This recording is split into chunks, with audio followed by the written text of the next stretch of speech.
Good morning, welcome to Morning Outlook. This is Kim speaking on Monday, the 24th of April.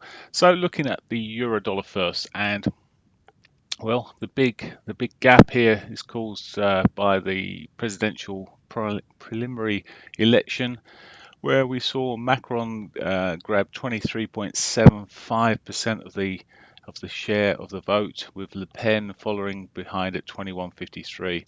The fact that Macron's already so far ahead of Le Pen is suggesting that it's given a bit of a relief rally effectively in the markets here. Of course, the final vote will occur, I think, in a month's time. But for now, at least, we've seen this rally, this gap. Will the gap be filled? Well, there's a good potential.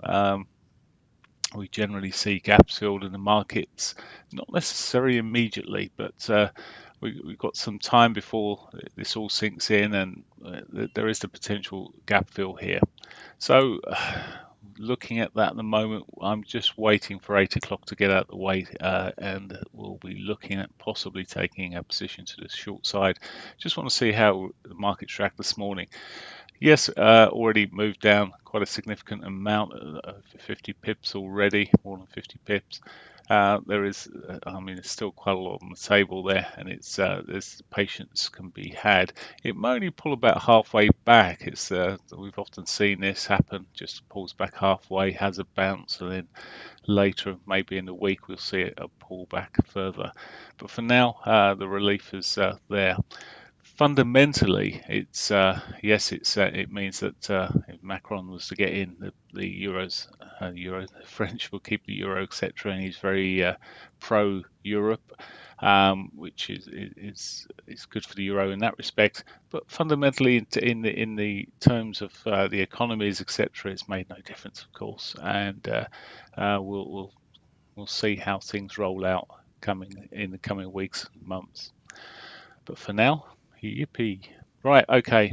So there's the possible downside there on the euro short term.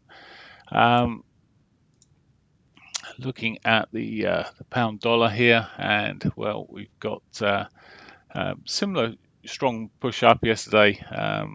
The dollar selling certainly affected all the markets. Gold came off quite a lot, and we've seen the pound rally, the yen strengthen, etc. For here, we're seeing well, move back to the weekly pivot already on cable on the dailies here. It looks like a reasonable opportunity if it can break the 4-hourly 21. That go all the way back down towards the 34, maybe more even. Um, Looking at the picture on a 60-minute though, I mean, it does really show you how range bound this market's been. It's not my favorite currency at the moment as it remains range bound like this. As I say, there is the potential back for the weekly pivot, which may take it out of its range a little bit. And I was wondering on Friday whether we would see some more on the downside. It's just been holding up too long here, and perhaps, well, this was certainly, if we get down to that weekly pivot, move it in that direction. But we'll just have to see. Okay, that's euro, dollar, yen then. Let's get into dollar, yen. Daily perspective here, well, it actually gaps up, actually, went the opposite way, sorry, beg pardon. There's risk off, or risk on even, um, pattern. It's pushed upwards, it gaps upwards. Well, that's got the chance of filling back towards the weekly pivot. Let's come back to it, you can see a bit clearer here. Got the potential for it to come back down to that weekly pivot at some point in that case. How it's softened quite so much. Well, as I say, it's risk off again in that respect. Has got its monthly pivot above, and it's yet to be filled. There is that potential. I think it may be a bit of a hard one to pull it all the way back that far, and with that gap below, there is that a sort of draw in the market for that gap to be filled, but we'll see. It may take some time. Aussie dollar. Um, Certainly not my favourite. It's already filled its gap, pretty much.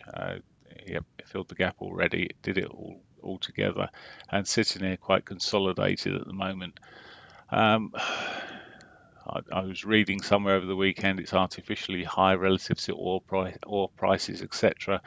You can see why it's not managing to progress with the other pairings at times, but at the same time it's not really selling off massively either. It's still erring towards the upside with the higher lows, and we could see a continuation of that. We have got the daily pivot below us, which could be a draw. It's been all over its weekly pivot already. As I said, it's filled the gap after the market opened. It's pulled back, closed that gap, and continued in its route. If we do see selling in the other pairings, this also may push down towards its daily pivot today. Canadian dollar. Run from the dailies here, and you see almost double topped on the Canadian dollar there. It too rallied, so was negative to the way the euro, the pound moved. Weekly pivot below, so it's at the moment possibly a near-term draw towards that. If it breaks that 4-hourly 21, that could be a sort of trigger point back down to the weekly pivot there. Let's just push down here. It's already through its daily pivot, looking, well, quite messy at the moment, but could still head down south. Price of oil was, let's just look at the price of oil here. And yeah, oil came off sharply on Friday. It's sort of back down sub $50. It's pushing up at the moment. Again, if that breaks and pushes towards the weekly pivot there, that could help the Canadian dollar's case for the downside. But with the way it's been sort of in this consolidation phase over the last few days, last couple of days at least, it's not really particularly my favorite at the moment. It was easier when it's in a sort of more trending, even trending choppy sort of movement. At the moment, it's a bit of indecision running through this market. Would like to see it come down, catch that weekly pivot, but it will do whatever it does.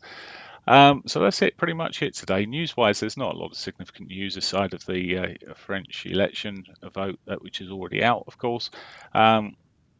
Aside of that, this morning at 9 a.m, we've got the German IFO business climate data. It doesn't really move the market massively. In fact, it barely moves the market. And why get such a high ranking in the current markets? I mean, goodness knows. Anyway, there we go. So, and little else, a bit of Canadian dollar news at 1:30. Wholesale sales, not much of a mover at all. Got an FOMC speaker, Kashkari, who's a bit of a dove at the best of times, speaking at 4:30. Maybe a bit of volatility around that, but that's pretty much it for the day. Hope you have a great one. Bye for now.